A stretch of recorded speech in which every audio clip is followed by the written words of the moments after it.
सुबह के बज रहे हैं 6 और मैं आ गई हूँ किचन में। तो यहाँ पर मैं चावल का डब्बा लेके आई हूँ और दूध रखा है। तो आप समझ गए होंगे कि मैं आज बना रही हूँ खीर। तो मैं लगभग 1 लीटर दूध की खीर बना रही हूँ। तो मैंने यहाँ पर आधी कटोरी से भी कम चावल लिए हैं, मतलब 1 मुट्ठी चावल लिए हैं। और ये दूध है, थोड़ा सा दूध कम रहेगा तो मैं ऊपर से फिर से मिला दूंगी जब खीर बनती रहेगी उस टाइम ही। तो सबसे पहले मैंने दूध को चढ़ा दिया है गैस पे और उसके बाद मैं चावल को एक बार देख लेती हूँ। वैसे तो मैं साफ करके रखती हूँ, फिर भी मेरी आदत है कि मैं इनको एक बार देखती ही हूँ। तो चावल को 3-4 बार धो लेंगे अच्छे से और थोड़ी देर इसे भीगने के लिए रख देंगे जहाँ तक दूध उबलता है। तो मैं इन्हें रख दूंगी और दूसरे काम कर लूंगी, क्योंकि इनको भिगो देते हैं तो खीर बहुत ही टेस्टी बनती है। तो मैंने इन्हें थोड़ी देर के लिए भिगो दिया है। मैंने मतलब इन्हें 10-15 मिनट के लिए भिगोया था। दूध गर्म होने के बाद मैंने दूध को बंद कर दिया था। अब मैं बनाऊंगी आलू और टमाटर की सब्जी और साथ में बनाऊंगी पूड़ी। तो ये देखिए, मैंने चावल को भी डाल दिया है खीर मतलब दूध में और इन्हें थोड़ी देर चलाती जाऊंगी ऐसे, ताकि थोड़ी देर ये चिपकेंगे नहीं। उसके बाद आलू उबाल कर ये सब्जी बनाऊंगी। तो आलू के कर देती हूँ मैं 2-2 पीस और 2-2 पीस करने के बाद मैं इन्हें कुकर में उबाल लूंगी। और सवेरे का टाइम है तो मुझे जल्दी है, तो मुझे 7 बजे तक ये खाना बनाकर तैयार करना होता है।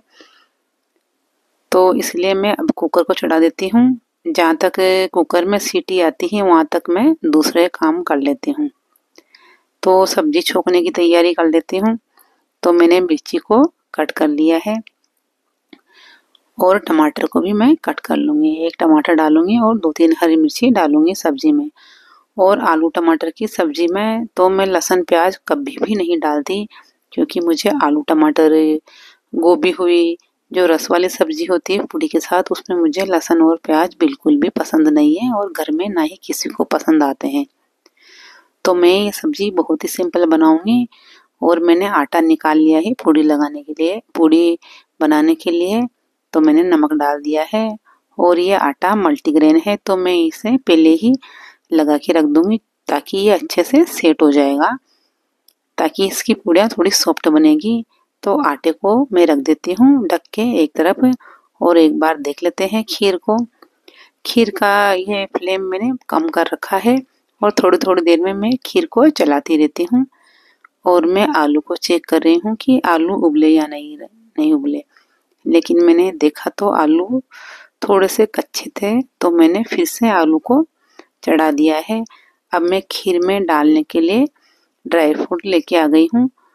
तो मैं यहाँ पर काजू, बादाम और किशमिश और ये चिरौंजी आती है उसको डाल रही हूँ। तो इन्हें चाकू से छोटे छोटे कट कर लूँगी। और खीर को तो हमें थोड़ी थोड़ी देर में चलाना ही होता है और ढक भी नहीं सकते। यदि हम खीर को ढक देते हैं तो क्या होता है, हमें पता ही नहीं चलता कि कब वो बाहर निकल जाती है। और 1-2 इलायची डाल देंगे, उससे क्या होता है कि खीर का टेस्ट बहुत ही अच्छा आता है इलायची से। भले ही आप ड्राई फ्रूट ना डालें खीर में, लेकिन इलायची तो ज़रूरी होती है, उसी से टेस्ट और खुशबू आती है कि हम खीर खा रहे हैं और खीर बहुत ही टेस्टी लगती है। तो इलायची को मैं बारीक बारीक दरदरा कूट लेती हूँ और मैं इलायची का पाउडर कभी भी बनाकर नहीं रखती हूँ। मैं जब मुझे इलायची की ज़रूरत होती है, मतलब उसे काम में लेती हूँ, उसी टाइम इसे मैं खरल में कूटती हूँ। तो उससे इलायची की खुशबू बहुत ही अच्छी आती है। तो मैं सबसे पहले सब्जी छोंक देती हूँ। तो मैंने तेल डाल दिया, हींग जीरा डालने के बाद टमाटर और मिर्ची भी साथ में ही डाल दिए हैं। अब इनके भूनने के बाद, मिर्ची टमाटर के भूनने के बाद मैं इसमें मिलाऊंगी लाल मिर्च पाउडर, धनिया पाउडर और थोड़ा सा चिली फ्लेक्स और नमक मिला दूंगी। और मसाले को थोड़ी देर के लिए ढक देंगे ताकि ये टमाटर और हरी मिर्च सॉफ्ट हो जाएंगे। तो एक बार फिर से मैं आपको दिखाती हूँ खीर। तो मैं खीर में डाल देती हूँ शक्कर, क्योंकि लगभग 80% खीर बन गई। तो बनने के थोड़ी देर पहले ही मैं शक्कर डालती हूँ। और यहाँ पर हमारा मसाला भी पक चुका है, तो मैं डाल देती हूँ इसमें आलू। और आलू डालने के बाद में इसमें मिला दूंगी पानी। और मुझे ये सब्जी पानी वाली अच्छी लगती है, मतलब रस्सेदार झोल वाली सब्जी बोलते हैं जिसको।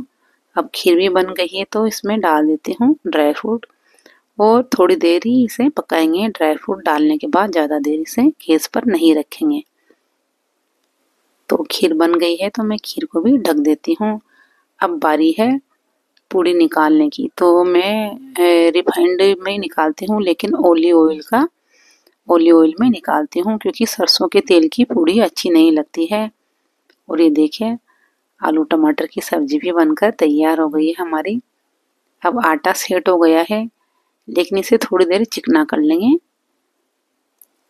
क्योंकि पूड़ी का आटा थोड़ा टाइट ही रहता है। तो मैं इसमें तेल मिला रही हूँ क्योंकि पूड़ी मैं चकले पे बेल के ही बनाती हूँ और जो सॉफ्ट आटा होता है उसकी पूड़ी बेलने में नहीं आती है।